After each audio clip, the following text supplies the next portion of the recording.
그러므로 그리스도에게는 자기가 왜 살고 있는지 그 삶의 목적이 분명합니다. 하나님께서는 너는 내 것이라 이렇게 하시면서 늘 우리를 부르시지요. 사도 바울은 오늘 본문에서 하나님께서 자기를 부르신 목적이 무엇인가 이렇게 밝히고 있습니다.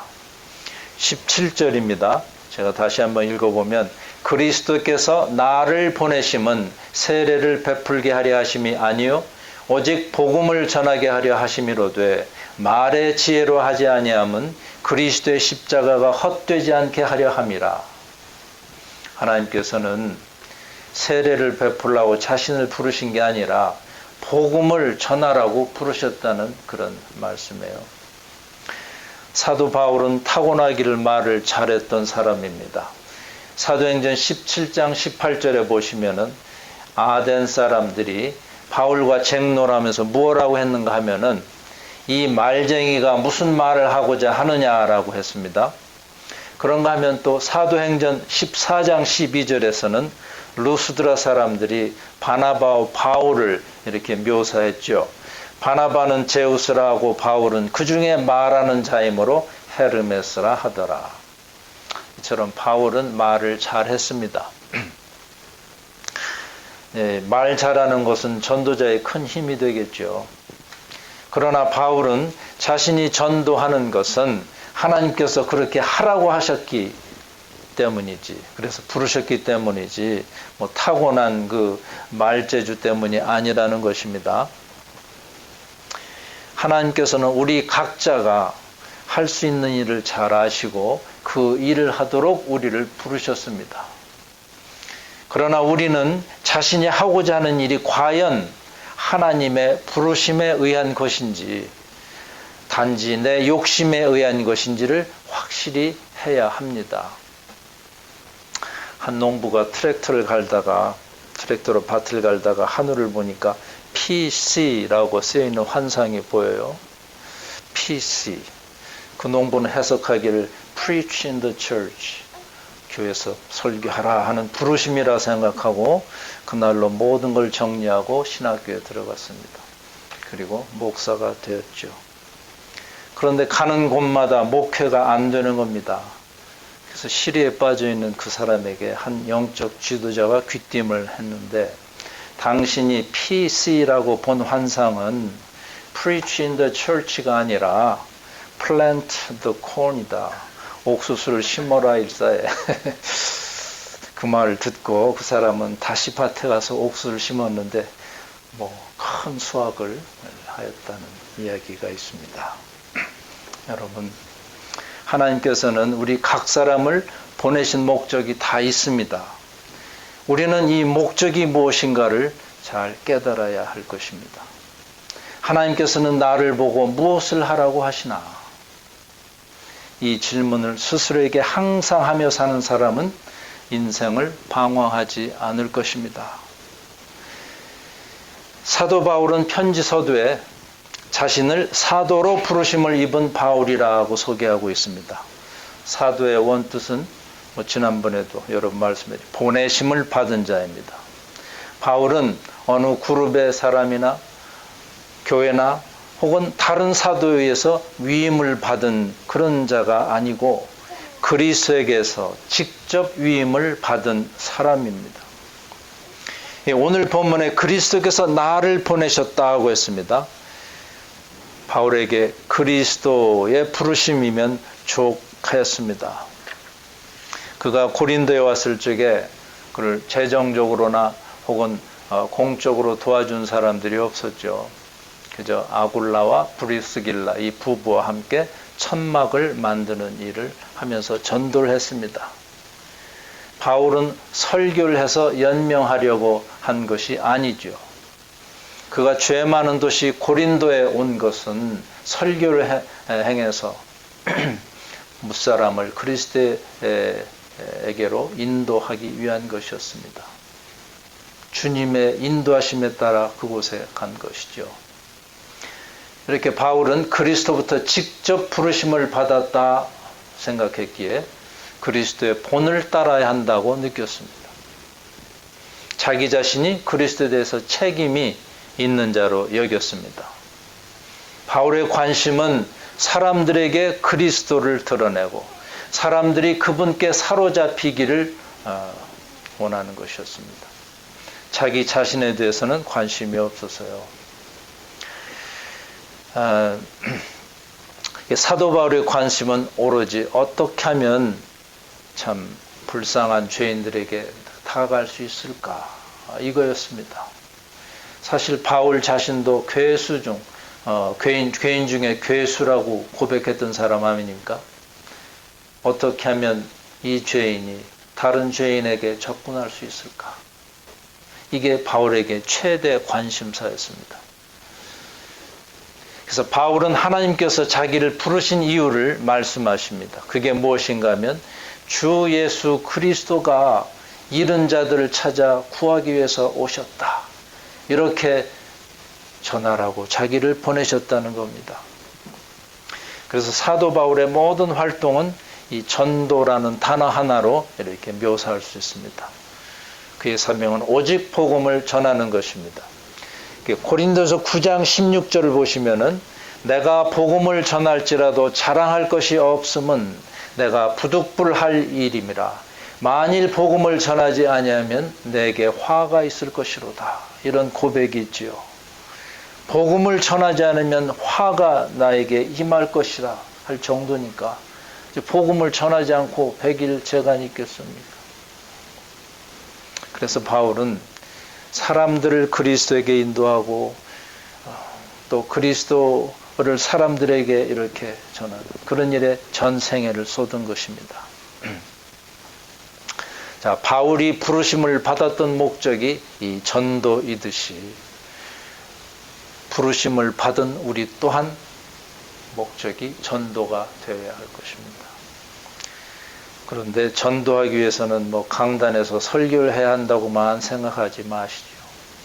또 선교사로 파송되어야만 한다고도 생각하지 마시기 바랍니다.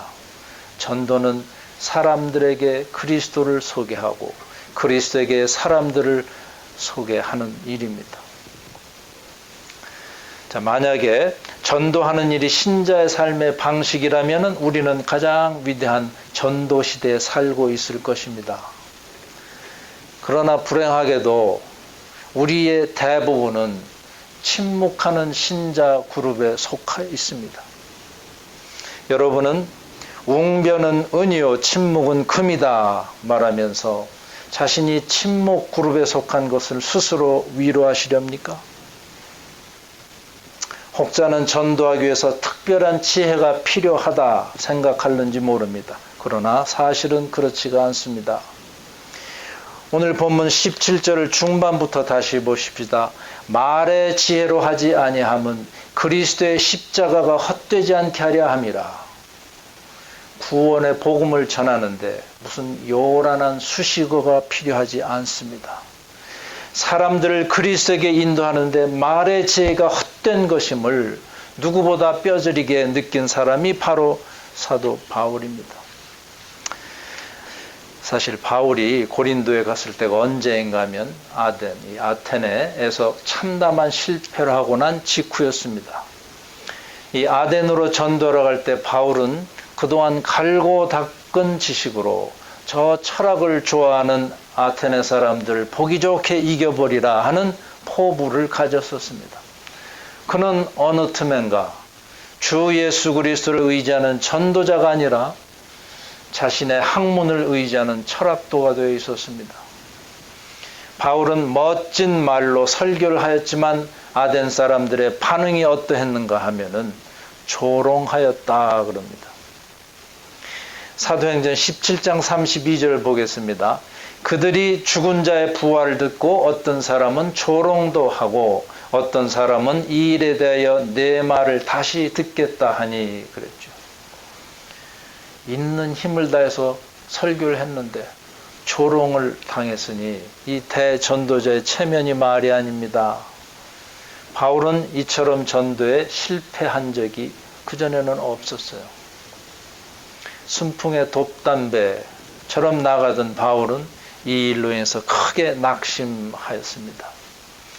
이 아덴에서 이처럼 의기소침해진 바울이 다음 갔던 곳이 바로 고린도였습니다. 그 당시의 심경이 고린도전서 2장 3절에 잘 나타나 있습니다. 바로 다음 장이죠. 2장 3절에 내가 너희 가운데 거할 때 약하며 두려워하며 심히 떨었노라. 전도에 자신이 없어졌습니다. 바울은 이러한 과거의 뼈저린 경험을 토대로 앞으로는 이렇게 하리라 작심을 합니다. 고린도전서 2장 계속해서 4절과 5절을 보시면 내 말과 내 전도함이 설득력 있는 지혜의 말로 하지 아니하고 다만 성령의 나타남과 능력으로 하여 너의 믿음이 사람의 지혜에 있지 아니하고 다만 하나님의 능력에 있게 하려 하였노라. 전도는 성령의 나타남과 능력으로 되는 것이지 사람의 지혜로 되는 것이 아니라는 말씀이네요. 여러분, 그리스도에 대해서 단순하고도 진지한 증거를 하도록 합시다. 사도 바울이 말의 지혜로 설교하도록 부르심을 받은 게 아니다.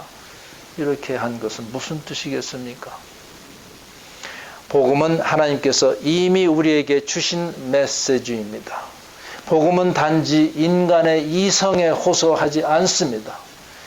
복음이 인간의 지혜로 옷 입는다면 사람들에게 잘 받아들여질 것 같지만 사실은 그렇지 않습니다. 인간의 지혜는 말로 표현되지요. 근데 이 말의 지혜는 그리스도 안에 있는 복음의 그 구원의 복음을 설명하는데 도무지 적합하지 않습니다. 하나님께서는 당신을 배반하고 적대시하는 인간들을 위해서 당신의 아드님을 보내셨다는 이 이야기가 자연인들에게는 도대체 비합리적이고 이치에 맞지 않는 것입니다. 단지 그리스도의 십자가의 능력만이 죄 많은 인간이 복음을 받아들일 수 있게 합니다. 바울께서 그리스도의 십자가가 헛되지 않게 하기 위해서 인간의 지혜의 말을 의지하지 않았습니다. 여러분들은 말을 잘해서 무사람들이 감탄하게 할 수 있을 것입니다. 그러나 여러분들이 그렇게 하라고 그리스도께서 돌아가신 게 아닙니다. 그리스도는 죄인들을 거룩하신 하나님과 화해시키기 위해서 십자가를 지셨습니다. 여러분이 말 한마디 한다고 죄인들이 금방 하나님과 화해하던가요? 이 말을 함으로써 나는 사람들을 십자가에 근거한 회심자를 만들 것인가? 아니면 사람들이 나를 말 잘한다고 존경하게 할 것인가? 여러분들이 이야기할 때 언제나 그 목적을 생각하셔야 합니다. 그 목적은 그리스도의 십자가에 있어야지 공연히 내 스스로를 드러나는 데 있어서는 안 될 것입니다. 그리스도는 우리의 죄를 위해서 돌아가셨으므로 이제 우리는 죽지 않아도 됩니다. 이것이 복음의 간단한 진리입니다. 그리스도께서 우리 대신 돌아가신 사실을 받아들일 때 우리는 그분의 생명을 받아들이는 것입니다. 우리는 거듭납니다. 이 진리는 너무나 간단해서 인간의 지혜의 말은 이 진리를 흐려버리려고 합니다. 우리는 사람들에게 복음에 대해서 분명하고 명확한 메시지를 전해야 합니다. 그런데 복음을 성공적으로 전하기 위해서는 진리의 단순한 능력에 의지해야지 변론의 힘이나 웅변 효과에 기대서는 안 됩니다. 그리스도의 십자가를 부끄러워하지 마십시다. 그리스도께서 죄인들 위해 흘리신 피를 부끄러워하지 마십시다. 우리의 말이 십자가를 가리지 않도록 주의하십시다. 십자가는 죄인들이 그 죄짐을 내려놓는 곳이기 때문입니다. 철학은 추상적인 개념을 다룹니다. 그러나 그리스도의 십자가는 의심할 수도 없고 무시할 수도 없는 역사적 사실입니다. 십자가는 이론도 아니고 사상도 아닙니다. 십자가는 그대로 전해져야 할 사실입니다. 한 주교가 극작가에게 물었습니다.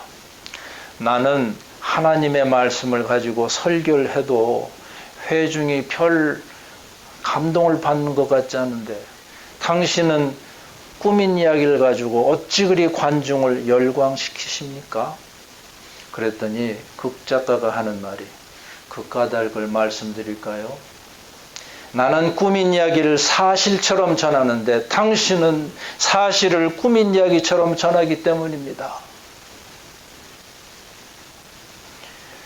전도자가 문 영혼을 그리스도에게 인도하는 데 있어서 철학이나 말의 지혜에 의존하려 한다면 그는 그리스도의 십자가에서 능력을 잃어버리고 말 것입니다. 이것이 바로 그리스도의 십자가가 헛되지 않게 하려 함이라는 표현에 담겨있는 본래 뜻입니다. 여러분들 중에서 어떤 모양이든지 설교를 해보신 분이 계실 것입니다.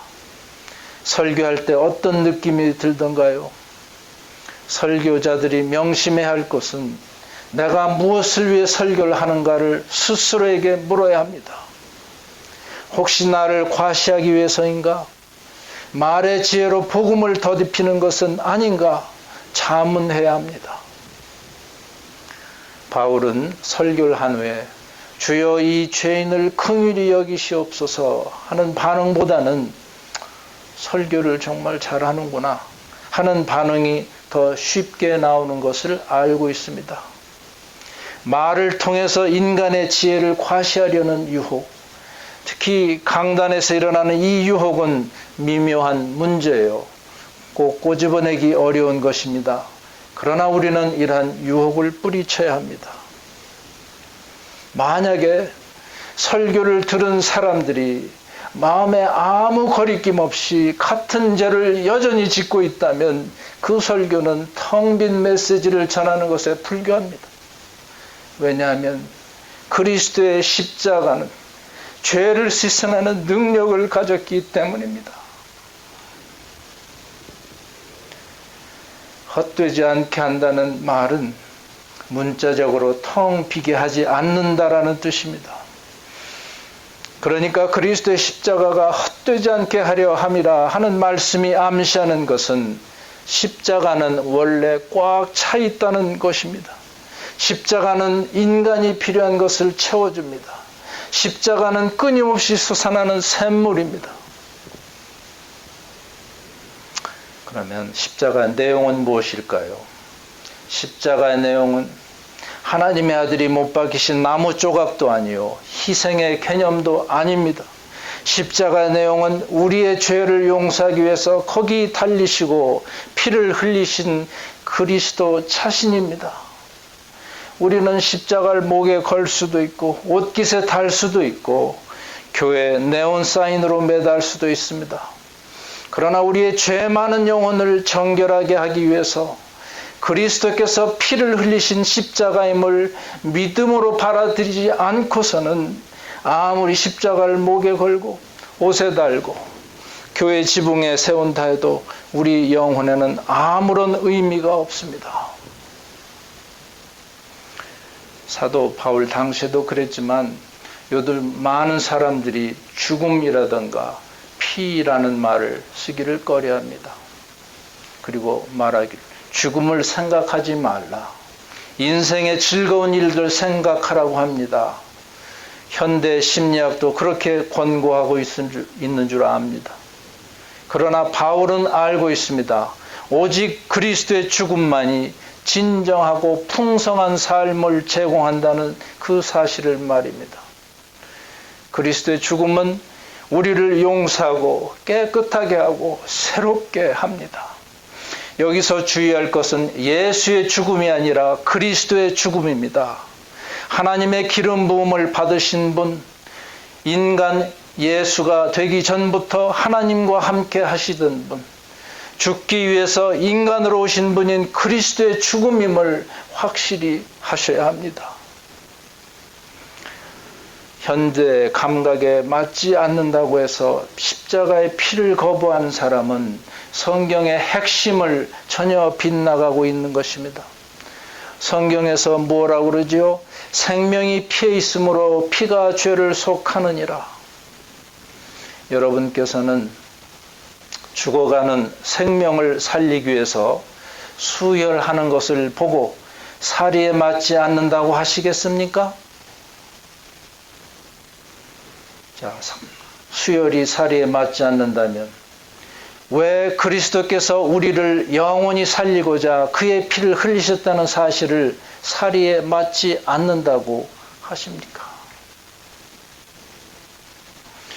요한일서 1장 7절에 그가 빛 가운데 계신 것 같이 우리도 빛 가운데 행하면 우리가 서로 사귐이 있고 그 아들 예수의 피가 우리를 모든 죄에서 깨끗하게 하실 것이요. 그럽니다. 예수 그리스도의 피가 우리의 죄를 씻습니다. 어떻게 그럴 수가 있습니까? 빨간 피가 묻으면 더 더러워지는 것이 아닙니까? 어떻게 그리스도의 피가 우리를 깨끗하게 합니까? 여러분이 목말라서 물을 마실 때 어떻게 물이 갈증을 없애주는지 아십니까? 여러분들 중에는 혹 생화학적으로 설명을 할 수 있는 분이 계실는지 모르겠습니다만은 저는 잘 모르겠습니다. 단지 아는 것은 물을 마시면 갈증이 풀린다는 사실입니다. 만일 어떻게 물이 갈증을 해소하는지 알지 않고는 나는 물을 마시지 않겠다고 한다면 그 사람은 목말라 죽을지도 모릅니다. 여러분을 위해서 십자가 위에 흘리신 그리스도의 피는 여러분의 영혼을 정결하게 하십니다. 그러나 어떻게 그 일이 가능한지 설명해 보라. 그러면 믿겠다. 이렇게 버틴다면 여러분의 영혼은 그저 메말라 죽을 뿐일 것입니다. 저는 어떻게 그리스도의 피가 우리의 죄를 씻는지 구체적으로 알지 못합니다. 그러나 그 기적이 내 안에서 일어난 줄은 알고 있습니다.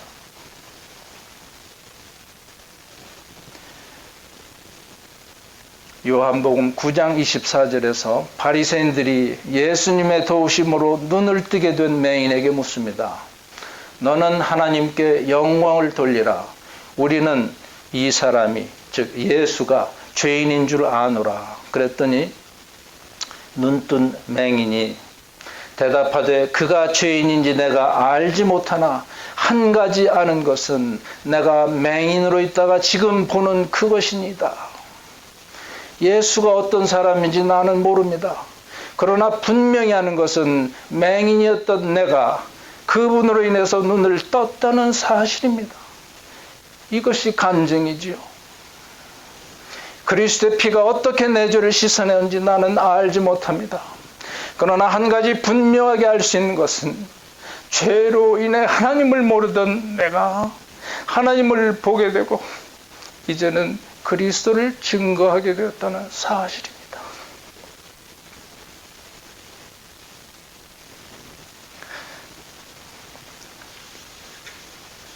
여러분, 하나님께서는 여러분을 부르셨습니다.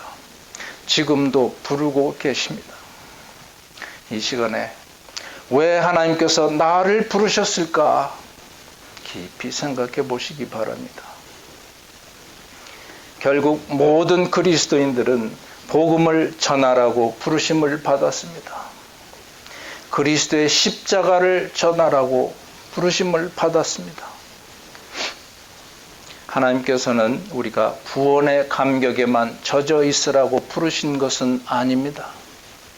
그러나 우리는 하나님께서 우리를 부르신 목적을 알면서도 하나님 마음에 드는 일을 하지 못합니다. 왜 그럴까요? 베드로는 예수님께서 십자가에 달려 돌아가시자 다시 갈릴리로 가서 고기를 잡았습니다. 왜 그랬을까요? 베드로는 주님이 가신 이후에 자기 나름대로 전도 사업을 시도해 보았을 것입니다. 3년 동안 주님이 하시는 걸 어깨너머로 보았으니 나도 그렇게 하면 될 것이라는 자신을 가지고 목회에 나섰을 것입니다. 그러나 뜻대로 되지가 않습니다. 온갖 노력을 해보았지만 전혀 성과가 나타나지 않습니다. 그래서 자포자기한 베드로는 갈릴리로 돌아와 예전처럼 고기를 잡았던 것은 아닌가, 이런 추측을 할 수 있지요. 예수님의 수제자가 왜 이렇게밖에 할 수 없었습니까? 능력이 없었기 때문입니다. 하나님의 자녀의 권세는 있었으나 이 권세를 발동시킬 능력이 없었기 때문입니다. 우리는 하나님께서 우리를 부르신 목적을 알면서도 왜 그 목적을 이루어드리지 못할까요? 능력이 없기 때문입니다. 성령의 기름 부음을 받지 못했기 때문입니다. 그러기에 우리가 간절히 구해야 할 것은 기름 부음입니다. 그러면 성령의 기름 부음을 어떻게 받아야 합니까? 그 방법은 오직 하나, 성령님과 깊은 교제를 갖는 것입니다. 말씀에 순종하고 쉬지 않고 기도하는 길입니다. 여러분, 우리는 더 이상 우리 힘으로 하나님의 나라를 건설하려고 애쓰지 맙시다. 될성 부를 일이 아닙니다. 하나님 나라는 하나님의 능력으로 건설됩니다. 하나님의 능력이 우리에게 주어질 때 비로소 우리는 하나님께서 쉽게 사용하실 수 있는 도구가 될 수 있습니다. 여러분 마음이 답답하십니까? 여러분 영혼이 갈증을 느끼시나요? 여러분 삶의 기쁨과 평안과 그리고 감사가 넘치기를 원하십니까? 그러시다면 말씀에 순종하십시다. 그리고 기도하십시다. 늘 성령의 임재를 구하십시다. 하나님께서는 은혜의 풍성함을 주기를 원하십니다. 그러나 조건이 하나 있습니다.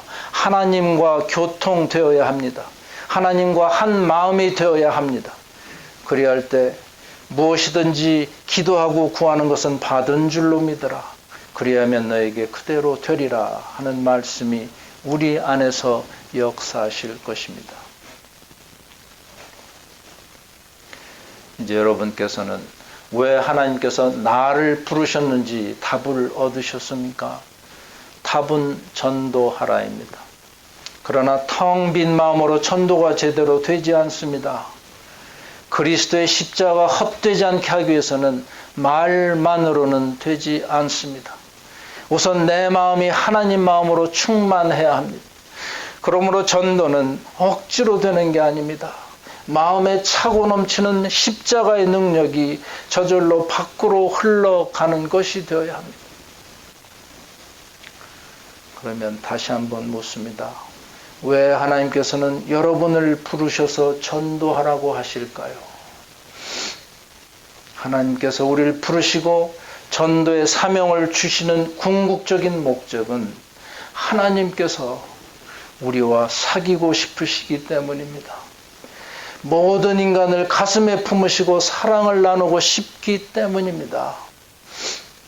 하나님께서는 하늘의 신령한 것으로 차고 넘치게 해주시려고 여러분들을 부르십니다. 내 입을 넓게 열라 내가 채우리라 하시는 하나님과 교제하는 길은 말씀 묵상이요, 기도요, 그리고 찬양입니다. 이 길만이 우리가 살 길입니다. 이 길만이 우리를 부르신 하나님께 응답하는 길입니다. 아무쪼록 주야로 말씀을 묵상하고 쉬지 말고 기도하며 찬양하는 중에 은혜의 풍성함을 누리고 하나님의 자녀의 권세를 드러내며 메말라가는 무심령의 영혼에 복음을 전하는 그 놀라운 역사가 저와 또 여러분을 통해서 일어날 수 있기를 간절히 기원합니다. 기도드리겠습니다. 은혜로우신 하나님 아버지, 오늘도 아버지께 나와서 왜 부르셨습니까? 라고 묻는 저희를 긍휼히 여기소서. 복음을 전하라고 부르셨음을 알고도 아버지의 뜻을 이루어드리지 못하는 이유를 알게 해주시니 감사합니다. 아니, 복음을 전하기에 앞서 나와 사귀자고 부르신 아버지의 마음을 알게 해주시니 감사합니다. 저희로 하여금 말씀 묵상과 기도와 찬양에 더욱 힘쓰게 하시고 아버지와 교제하는 참맛을 알게 하시고 하나님의 자녀의 권세를 드러나게 하시고 전도하지 않고는 못 배기는 백성이 되게 하소서. 예수 그리스도의 이름으로 기도드립니다. 아멘.